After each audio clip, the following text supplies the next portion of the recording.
동학 농민운동과 갑오개혁 등으로 온 나라가 어지럽던 1894년 충청북도 진천의 한 작은 마을에 한국 근현대 문학의 새로운 별이 태어났습니다. 식민지 조국의 한과 서름을 붓끝으로 그리며 경랑의 소용돌이 속에서 저항의 몸부림으로 짧은 생을 소설처럼 살다간 포석 조명희. 그는 한국 문학의 큰 획을 그은 시인이자 소설가요, 한국 최초의 희곡 작가인 천재 문학가였습니다.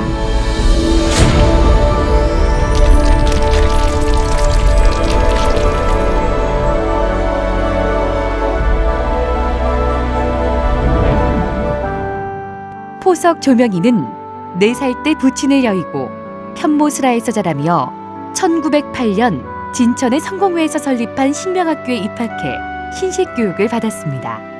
어린 시절 포석에게 가장 큰 영향을 끼친 이는 맏형 조공이었습니다. 그는 한시의 조예가 깊은 한학자로서 민족애와 항일의 본보기가 되어주었습니다. 포석은 집안의 권유를 따라 13살 어린 나이에 4살 연상인 여흥 민식과 결혼했지만 애정이 없던 결혼 생활은 그리 행복하지 못했습니다.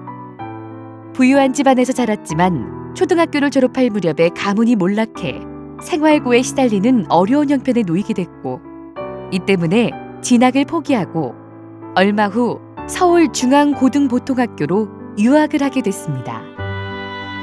17살이 되던 1914년 조명희는 다니던 학교를 중퇴하고 반일 애국운동을 하기 위해 독립투사를 키운다고 하던 북경 사관학교에 들어가려고 서울을 몰래 떠났다가 둘째 형에게 잡혀 고향으로 내려오게 됐습니다.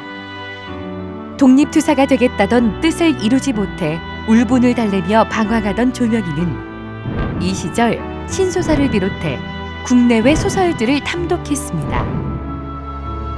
1919년 3.1 만세운동에 참가해 체포 투옥됐다가 몇 달 후 추록하고 그해 겨울 친구의 도움으로 일본으로 건너가 동경 소재 동양대학 인도철학부 윤리학과에 입학했습니다.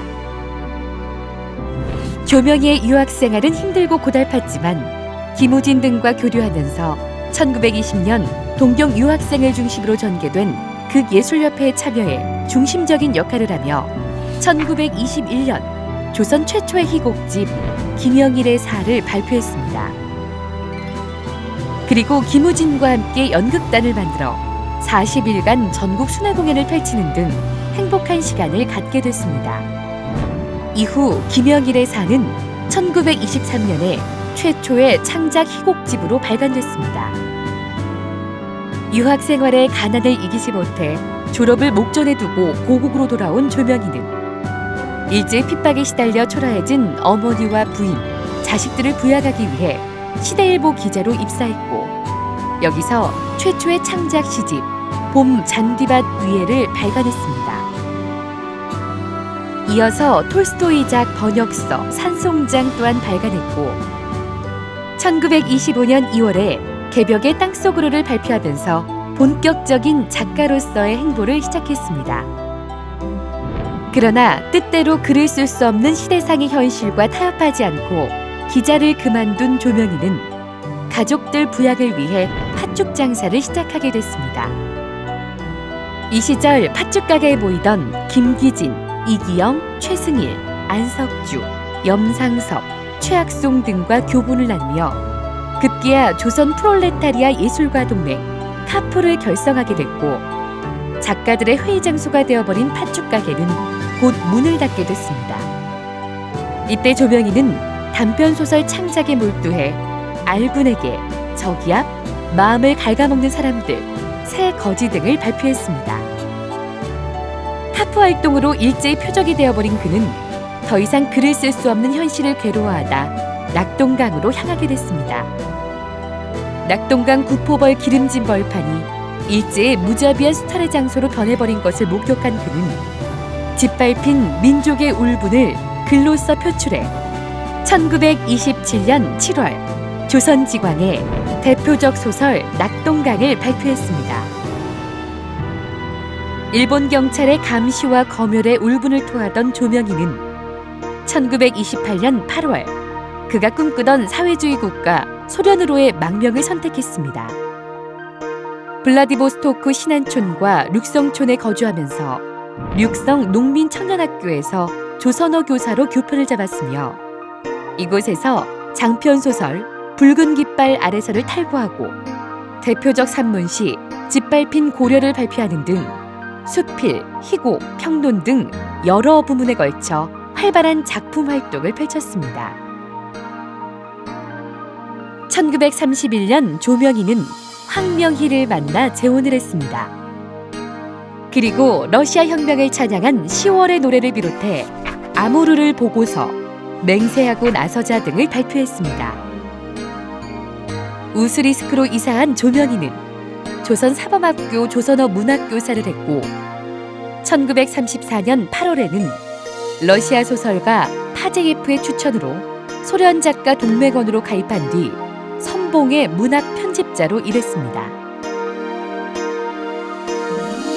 이후 1935년 하바로프스크로 이사해 작가의 집에 거주, 조선사범대학 교수로 일하면서 후학들을 양성했고 잠시나마 행복한 시절을 보냈습니다.